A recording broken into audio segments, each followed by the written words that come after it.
আমিও তো মানুষ। সবাই ভাবে আমি বুঝি না, চুপ করে থাকি মানেই আমি অনুভূতিহীন। কেউ ভাবে আমি তো কষ্ট পাই না, কেউ ভাবে আমি তো ভাঙি না। কিন্তু আমি তো রক্ত মাংসে গড়া মানুষ। আমারও তো মন আছে, আমারও তো অভিমান জমে, কান্না পায়। আমিও মাঝে মাঝে ভীষণ একা হয়ে যাই। সবাই নিজের কথা বলে, কিন্তু কেউ কি একবার জিজ্ঞেস করে তোমার মনটা কেমন আছে? আমিও মানুষ, ভালোবাসলে ভালোবাসি, ভেঙে গেলে নিঃশব্দে কাঁদি। তবু মুখে কিছু বলি না, কারণ কেউ শুনবে না, আমি তা জানি। নমস্কার বন্ধুরা, আমি দিয়া। আমার একটি নতুন ভিডিওতে তোমাদের সবাইকে জানাই অনেক অনেক স্বাগত। কেমন আছো সবাই কমেন্টে জানাতে একদমই ভুলো না। আজ হলো সোমবার, এখন হলো সকালবেলা। সকালে প্রত্যেক দিনের মতন আজকেও রান্নাবাড়ির অনেক তাড়া আছে। চা দিয়ে খাওয়ার জন্য সকালে না গোলা রুটি বানিয়েছি। ঘরে তো আটা রয়েছেই, তার মধ্যে কিছুটা পেঁয়াজ কুচিয়ে দিয়েছি, আর একটা কাঁচা লঙ্কা দিয়েছি, আর স্বাদ অনুসারে লবণ দিয়েছি। অল্প অল্প করে জল দিয়ে ভালো মতো করে একটা মোটা আর পাতলার মিশ্রণ বানিয়ে নিয়েছি। অতিরিক্ত পরিমাণে মোটাও নয়, আবার অতিরিক্ত পরিমাণে পাতলাও নয়। গোলা রুটি বানানোও কিন্তু অনেক কঠিন একটা বিষয়। আমি তেমন একটা ভালো গোলা রুটি পারি না, কিন্তু ওই আর কি তেল ছাড়া যে গোলা রুটিটা হয় সেটা বানাতে পারি। মানে এই গোলা রুটির মধ্যে কোনো তেল দেওয়ার প্রয়োজনই নেই। আমাদের পাশে বাড়ি একটা মাসি আছে, মানে আমার বাপের বাড়ির কথা বলছি, উনি এত ভালো গোলা রুটি বানান, মানে গোলা রুটিগুলো গোল গোল ভাঁজ করে একটা পাঁপড়ের মতন হবে। এখানে আমার প্রথম গোলা রুটিটা বানানো হয়ে গেল। আমি গিয়ে না প্রথমে আমার ভাসুর মানে আমার দাদাকে গিয়ে একবার গোলা রুটিটা দিয়ে এলাম। আর এরপর আমার হাজব্যান্ড তো এখনও ঘুম থেকে ওঠেনি, ঘুম থেকে উঠলে আরও বানাচ্ছি, সেগুলো সবাইকে দিয়ে আসবো। আর দেখো, যারা যারা চাচ্ছ যে নিজের ওজন কমানোর জন্য, তাহলে কিন্তু এভাবে একবার গোলা রুটি অবশ্যই বানিয়ে খেও। এই গোলা রুটিতে কোনো তেল যাচ্ছে না। আর যারা একটু টেস্টি করে খেতে যাও, তারা কিন্তু তেল দিয়ে বানাবে, দেখবে এই গোলা রুটি খেতে যেন একদম অমৃত লাগবে। আজকে সকালবেলা মুগ ডাল তো ভাজা করে বসিয়ে দিয়েছিলাম, সে মুগ ডালটা সিদ্ধ হয়ে গিয়েছে। আমি না শাক দিয়ে মুগ ডাল বানাই, এটা বাপের বাড়িতে কখনো খাইনি। শ্বশুর বাড়িতে আসার পরেই এই শাক দিয়ে ডাল খাওয়া শিখেছি, খেতে না ভীষণ ভালো লাগে। এটা হলো পাট শাক। পাট শাকটা সোমবারের সময় দিয়েছিলাম, ভালো মতো ভাজা করে তার মধ্যে আমি ডালটা দিয়ে দিলাম। এখন ভালো মতো করে উতলে গেলেই ব্যাস হয়ে গেল ডাল রান্না। আর এদিকে না শেষের দিকে যে গোলা রুটিটা বানিয়েছিলাম হাজব্যান্ডের জন্য, সেটার মধ্যে একটু তেল দিয়েছি। তেল না দিলে তার আবার ভালো লাগবে না। আমার আগের ভিডিওতে সোনালী বিশ্বাস বলেছ কংগ্রেচুলেশন দিদিভাই, থ্যাংক ইউ দিদিভাই। বাণী মণ্ডল বলেছ congratulation, thank you. Soma Barman বলেছ তোমার খুশি দেখে আমারও অনেক আনন্দ হচ্ছে, এগিয়ে যাও আরও, খুব ভালো, অনেক অনেক ধন্যবাদ। তোমরা যদি পাশে থাকো তাহলে অবশ্যই অনেকটা পথ তোমাদের ভালোবাসায় এগিয়ে যেতে পারবো। সিম্পল হাউসওয়াইফ অ্যাকাউন্ট থেকে বলেছ তোমার ভিডিওটা ভীষণ ভালো লাগলো বোন, আরও অনেক দূরে এগিয়ে যাও, সঙ্গে আছি। অবশ্যই দিদিভাই এভাবে ভালোবাসা দিও যাতে এগিয়ে যেতে পারি। নাফিসা সুলতানও বলেছ অনেক সুন্দর হয়েছে ভিডিওটা আপু, থ্যাংক ইউ নাফিসা। সংযুক্তার বলেছ এমন ভিডিও দেখতেও ভালো লাগে, অনেক অনেক ধন্যবাদ। দ্য বং স্বস্তিকা থেকে বলেছ তুমি হাজব্যান্ডকে ক্যামেরার সামনে নিয়ে আসো, আর কি করে গুগল অ্যাডসেন্স পিন পেলে বলো। গুগল অ্যাডসেন্স পিন পাওয়ার জন্য কিন্তু তেমন কোনো কিছুই নয়, 1000 সাবস্ক্রাইব পূরণ করতে হবে, তার সাথে 4000 ঘন্টা ওয়াচ টাইমটা পূরণ করতে হবে। 1 বছর আগেই আমার সেটা পূরণ হয়ে গিয়েছিল। আর এই পিনটা এসেছিলো পোস্ট অফিসে, পোস্ট অফিস থেকেই আমাকে বাড়িতে দিয়ে গিয়েছিল। অতিক অ্যাকাউন্ট থেকে বলেছ দিদিভাই এটা কি এই চ্যানেল থেকে পেলেন নাকি অন্য চ্যানেল আছে? এই চ্যানেল থেকেই পেয়েছি গো। সম্পাস লাইফস্টাইল থেকে বলেছ সকাল থেকেই ভাবছি দেখব, সময় করে উঠতে পারছি না, এখন দেখে নিলাম, খুব খুশি হলাম আর খুব ভালো লাগলো, কংগ্রেচুলেশন। অনেক অনেক ধন্যবাদ দিদিভাই। বেশ অনেক দিন ধরেই ভাবছিলাম আমাদের ঘরের এই পুরনো ফ্রিজটা বিক্রি করে দিব, কিন্তু তেমন কাউকে পাচ্ছিলাম না। আজকে যেহেতু একটা ভাঙাচোরা লোক আসলো, মানে কাকুটা আসলো, ওনাকে জিজ্ঞেস করা হলো এই ফ্রিজটা বিক্রি করলে উনি কত টাকা দেবেন। উনি তো শেষমেশ 800 টাকা বলেছিল, কিন্তু আমরা চেয়েছিলাম এটাকে 1200 টাকা দিয়ে বিক্রি করতে, কারণ কেনার সময় এর দাম অনেকটা পড়েছিল।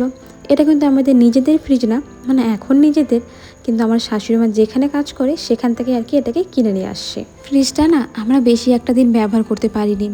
ফ্রিজটা কেনার পরেই হঠাৎ করে একদিন বিদ্যুৎ চমকানোর জন্য ফ্রিজটা নষ্ট হয়ে গেল। ঠিক করা হলো কয়েকবার, কিন্তু ইঁদুর খেয়ে খেয়ে এখন পুরোপুরিভাবে নষ্ট করে দিয়েছে। এটা ঠিক করেও এখন আর কোনো লাভ নেই, এই জন্য এটাকে বিক্রি করেই দিতে হবে। শান্তি সর্দার অ্যাকাউন্ট থেকে বলেছ, কংগ্রেচুলেশন, আরও এগিয়ে যাও, দাদা সাপোর্ট করে, এটাই অনেক বড় ব্যাপার, অনেক ভালো থেকো। একদম ঠিক বলেছ গো, যদি আমাকে সাপোর্ট না করতো না, আমি কখনোই এতটা পথ এগিয়ে যেতে পারতাম না। একজন যদি সাপোর্ট করে না, তাহলে মনে অনেকটা সাহস পাওয়া যায় যে হ্যাঁ, আমি পারবই, কারণ আমার পেছনে একটা মানুষ তো আছে যে আমাকে সব বিষয়ে সাহায্য করে থাকবে। অনেক সময় এমন হয়, ভিডিও করার জন্য আমি সকালে অনেকটাই ঘুম থেকে দেরি করে উঠি, কিন্তু তাতে আমার তেমন একটা অসুবিধা হয় না, কারণ সব কিছু মানিয়ে গুছিয়ে নেয় তো। তোমাদের সবার কাছে আমি একটা কমন প্রশ্ন পেয়েছি, সেটা হলো, তোমার চ্যানেলে এতটা কম সাবস্ক্রাইবার, তোমার চ্যানেলে অনেক কম ভিউ যায়, তবুও তুমি কীভাবে পেমেন্ট পেলে সেটা আমাদের জানাও।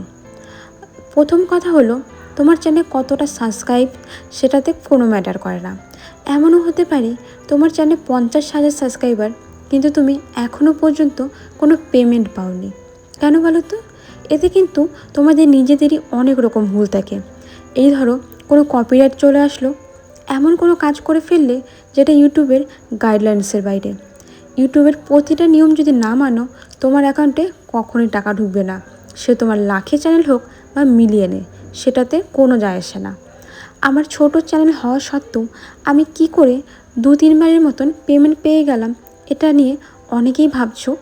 আসল কথা হলো, আমি যেদিন থেকে ভিডিও শুরু করেছি, আমি ভেবেছিলাম কিছু না একটা করবই, এর শেষ দেখেই ছাড়বো। হয়তো কিছু একটা হবো, হয়তো কিচ্ছু হবো না, কিন্তু শেষ তো কিছু একটা হবে। দেখো, শুরু হওয়ার পর থেকে কিন্তু ধীরে ধীরে চ্যানেলটা এত সহজে বড় হয়নি। 2 বছর পর আমার চ্যানেলটা একটু হলেও বড় হয়েছে, এখন কিছুটা আর্নিং হয়েছে। ধীরে ধীরে আরও ভালো মতো কাজ করব, আরও চেষ্টা করব। আমি চাই তোমরা প্রত্যেকেই একটু একটু করে চেষ্টা করো, দেখবে আজ না হয় কাল, 5 বছর পর ঠিকই তোমরা সফলতা পাবে। হার কিন্তু মানলে কখনোই চলবে না। তা যাই হোক, অনেক কিছু মনে হয় একটু জ্ঞান দিয়ে ফেললাম, বেশি বলে ফেললাম আজকে। এখন কিন্তু দুপুর বাজে 2টা, অনেক কাজ রয়েছে। সকালের দিকে না রান্নাবাড়ি করার পর বেশি একটা সময় পাইনি, কমেডি ভিডিও বানাচ্ছিল, তার সাথে আরও অনেক ভিডিও বানাচ্ছিল। এখন না সব কিছু বলছি না, ধীরে ধীরে জানাবো যে আমি আমার জীবনে সফলতাগুলো কিভাবে পাচ্ছি। কারণ একবারে সব কিছু বলে দিলে কিন্তু মানুষের নজর লেগে যাবে। আমি চাই না আমার এই সামান্য একটু সফলতার জন্য কারো নজর লেগে কোনো কাজ খারাপ হোক। হ্যাঁ, ধীরে ধীরে সব কিছু জানাবো, আমি কি করছি না করছি, আর তোমাদেরকেও শিখিয়ে দেব। কারণ আমি কখনোই চাই না যে একা একা এগিয়ে চলে যাই। আমি চাই আরও যতজন আছে, মানে যতটা হাউসওয়াইফ বা অন্য যেই হোক না কেন, তারাও কিছু না কিছু করুক। এইদিকে কিন্তু আমার অনেক কাজ হয়ে গিয়েছে। যে বাসনগুলো নিয়েছিলাম বাইরে ধোয়ার জন্য, সব কিছু ধুয়ে নিয়ে চলে এলাম রান্নাঘরে। সকালে রান্না করার পরে না গ্যাসটা মোছারও সময় পাইনি, কী একটা অবস্থা বলো তো। গ্যাস না মুছলে না একদম ভালো লাগে না। গ্যাস ভালো মতো পরিষ্কার করে এরপর অনেক কাজ আছে। রান্নাঘরটা ঝাড়ু দিয়ে পরিষ্কার করতে হবে, তারপর বড় ঘরটাও মুছে নিতে হবে। এতটা বেলা হওয়া সত্ত্বেও আমার ঘরটা আজকে মোছাই হলো না। ঘরটা মুছে তারপর বাকি কাজগুলো করব। বাইরে দেখছি শাশুড়িমা সকালবেলা যে জামা কাপড়গুলো ধুয়ে দিয়েছিল সবগুলো শুকিয়ে গিয়েছে। শাশুড়িমা যেহেতু কাজের থেকে রাত্রিবেলায় ফিরবেন আর দুপুরে তো আসেন না, সেই জন্য যত জামা কাপড় শুকিয়ে যায় আমি সবগুলো গুছিয়ে ওনার ঘরে গিয়ে রেখে আসি। সব কাজকর্ম করার পর না এখন ভীষণ গরম লাগছে। সকালের দিকে অতটা গরম না লাগলেও কিন্তু দুপুরের দিকে বেশ গরম লাগছে। তাই ভাবলাম কি একটু লেবু জল বানিয়ে খাই। লেবু জল খাওয়া কিন্তু ভীষণ ভালো। তার উপর যে গরম পড়েছে, লেবু জল খাও বা নর্মাল জল, কিন্তু জল খাওয়াটা ভীষণ জরুরি। জলটা খেতে খেতে আমি একটু ভিডিও এডিট করব। ঘড়িতে প্রায় 3টার মতন বাজে। একটা শর্ট ভিডিও দেওয়ার আছে, সেটা এডিট করার সময় পাইনি তো আগে। এখনই এডিট করে ভিডিওটা চ্যানেলে দেওয়ার পর আমি চলে যাব বাইরে স্নান করতে। সকালে একবার স্নান করেছিলাম, কিন্তু এত কাজকর্ম করার পর না অনেক গরম লাগছিল। এই জন্য ভাবলাম স্নান করে দুপুরে খাওয়াটা সেরে নিই। দুপুরে খাওয়া করতে করতে প্রায় 4টার মতন বেজে গিয়েছিল। খাওয়া দাওয়া কমপ্লিট করে আমি একটু রেস্ট নিব, যেহেতু অনেকক্ষণ কাজ করছি কন্টিনিউ। বেশি কাজ করলে আমার আবার পিঠের ব্যথা বেশি হয়ে যাবে, মানে কোমরের ব্যথা আর কি। আমার না কোমরের ব্যথা। তোমরা যদি কেউ জানো যে কীভাবে কোমরের ব্যথা কমবে, তাহলে একদিন আমাকে জানিও, যাতে এই সমস্যার থেকে আমি একটু দূরে যেতে পারি। খাওয়া দাওয়া করে রেস্ট নেওয়ার পর কমেডি ভিডিও বানানোর আছে, কমেডি ভিডিও বানালেই তারপর শেষ। রাত্রের দিকে ওই ধরো একটু রান্নাবাড়ি করব আর এডিট করার আছে, আর 2টো এক্সট্রা কমেডি ভিডিও বানাবো, ব্যাস এতটাই। চলো তাহলে বন্ধুরা, আজকের মতন আসি।